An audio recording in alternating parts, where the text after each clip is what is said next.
বর্তমান প্রতিযোগিতাপূর্ণ বিশ্বে যদি আমরা ক্যারিয়ার বিল্ড আপ করতে চাই, সেক্ষেত্রে ইংরেজি ভাষা শেখার কোনো বিকল্প নেই।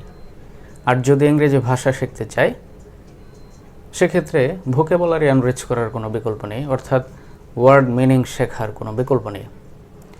আমাদের অধিকাংশের যে প্রবলেমটি হয়, যখন আমরা ওয়ার্ড মিনিং শিখি, নতুন কিছু ওয়ার্ড শিখি, কিছুদিন পরেই দেখা যায় যে সে ওয়ার্ডগুলো আমরা ভুলে যাচ্ছি। অর্থাৎ আমরা যে ওয়ার্ড মিনিং শেখার চেষ্টা করি না তা না, আমরা প্রতিনিয়তই নতুন ওয়ার্ড শেখার চেষ্টা করি, কিন্তু সেই ওয়ার্ডগুলোকে কোনোভাবে আর মনে রাখতে পারি না, মাথায় রাখতে পারি না। সেই জন্য ওয়ার্ড মিনিং কীভাবে মনে রাখা যায় তার কিছু কৌশল নিয়ে আজকে আমি আলোচনা করব। শুরুতেই যে কৌশলটি বা যে ট্রিকটি তোমরা অ্যাপ্লাই করতে পারো, সেটি হচ্ছে তোমরা একটি হোয়াইট বোর্ড এবং একটি মার্কার কিনে নাও। সেই হোয়াইট বোর্ডটিকে তোমরা তোমাদের রিডিং রুমে ঝুলিয়ে দাও। নতুন যে ওয়ার্ডগুলো তুমি শিখবে, ধরো তুমি একটা টার্গেট নিতে পারো যে 5টি করে ওয়ার্ড বা 10টি করে ওয়ার্ড, নতুন ওয়ার্ড তুমি শিখবে 2 দিন অন্তর অন্তর বা 3 দিন অন্তর অন্তর। এরকম সময় নিয়ে তুমি কিছু ওয়ার্ড শিখতে চাচ্ছ। যে নতুন ওয়ার্ডগুলো তুমি শিখছো সেগুলোকে হোয়াইট বোর্ডে লিখে ফেলো। এখন একটা জিনিস খেয়াল করে দেখো, যেখানে তুমি অবস্থান করছো, যে রুমে তুমি পড়াশোনা করছো, সেখানে যদি কিছু ওয়ার্ড একটা বোর্ডের মধ্যে লেখা থাকে, যতক্ষণ তুমি সেই রুমে অবস্থান করবে, তোমার দৃষ্টি কিন্তু সেই বোর্ডের দিকে পড়বে। তুমি পড়তে বসছো, পড়া থেকে উঠে যাচ্ছ যখন, অথবা রাতে যদি সেই রুমে তুমি ঘুমাও, তুমি ঘুমাতে যাওয়ার আগে, ঘুম থেকে ওঠার পর, অর্থাৎ মোট কথা যতক্ষণ তুমি সেই রুমে অবস্থান করবে, তোমার অবচেতন মনে তোমার দৃষ্টি কিন্তু সেই বোর্ডের দিকে পড়বে। এতে করে যেটা হবে, যে ওয়ার্ডগুলো শিখলে তুমি, সেই ওয়ার্ডগুলো বারবার এক নজর দেখার একটা সুযোগ কিন্তু তৈরি হয়ে যাচ্ছে। আর যখনই তুমি এই ওয়ার্ডগুলোর দিকে বারবার এক নজর দেখবে, একবার চোখ বোলাবে, তোমার ব্রেন সে নতুন ওয়ার্ডগুলোকে অত্যন্ত চমৎকারভাবে ক্যাচ করবে, সেই ওয়ার্ডগুলো তোমার মনে থাকবে। তো এটা ছিল কৌশল নাম্বার 1। ট্রিক 2 যে ট্রিকটি তোমরা অ্যাপ্লাই করতে পারো, সেটা হচ্ছে যে তোমার মাথায় রাখতে হবে কোনো একটি ওয়ার্ড তুমি যদি দীর্ঘদিন মনে রাখতে চাও, তোমার ব্রেন যদি সেই ওয়ার্ডটিকে ক্যাচ করতে চায়, সেক্ষেত্রে যেটা করতে হবে, যে ওয়ার্ডটি তুমি শিখছো সেই ওয়ার্ডটাকে সেন্টেন্সে ব্যবহার করো। দ্যাট মিন্স নতুন একটি ওয়ার্ড শিখলে সেই ওয়ার্ড দিয়ে একটি সেন্টেন্স মেক করো। যখনই তুমি নতুন একটি ওয়ার্ড দিয়ে সেন্টেন্স মেক করবে, তখন সেই ওয়ার্ডটি তোমার ব্রেন অত্যন্ত চমৎকারভাবে ক্যাচ করবে এবং তুমি অনেকদিন মনে রাখতে পারবে। এরপরের যে ট্রিকটি তোমরা অ্যাপ্লাই করতে পারো, সেটি হচ্ছে,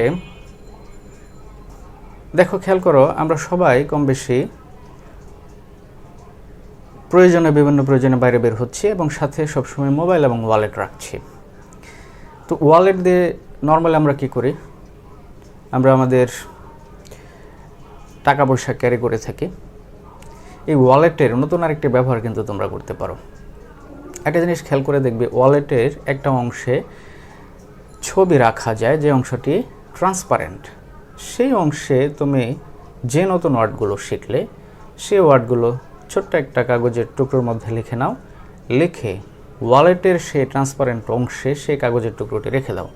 যখন তুমি বাইরে বের হচ্ছ, ওয়ালেট বের করে টাকা বের করার প্রয়োজন হচ্ছে তোমার, তখন সেই ওয়ালেটটি বের করার সাথে সাথেই তোমার দৃষ্টি কিন্তু সেই ওয়ার্ডগুলোর দিকে চলে যাবে।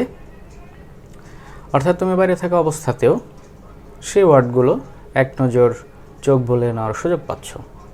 সো তোমরা ওয়ালেটের এই ব্যবহারটি করে দেখতে পারো।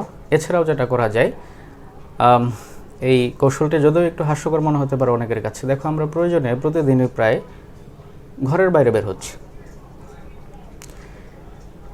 তো আমরা যেটা করতে পারি, যে ওয়ার্ডগুলো আমরা শিখলাম, সে ওয়ার্ডগুলো ছোট্ট করে, ধরো 5টি ওয়ার্ড বা 10টি ওয়ার্ড তুমি শিখলে, যদি 5টি ওয়ার্ড নতুন ওয়ার্ড শেখো, বাইরে যাওয়ার আগে সে ওয়ার্ডগুলো অত্যন্ত সুন্দরভাবে স্পষ্ট করে হাতে লিখে নিতে পারো। যখনই তুমি বাইরে অবস্থান করছো এবং ওয়ার্ডগুলো মনে করার চেষ্টা করছো, প্রয়োজন বোধে যে কোনো মুহূর্তে, যে কোনো সময় হাতে লেখা ওয়ার্ডগুলো একবার দেখে নিতে পারো।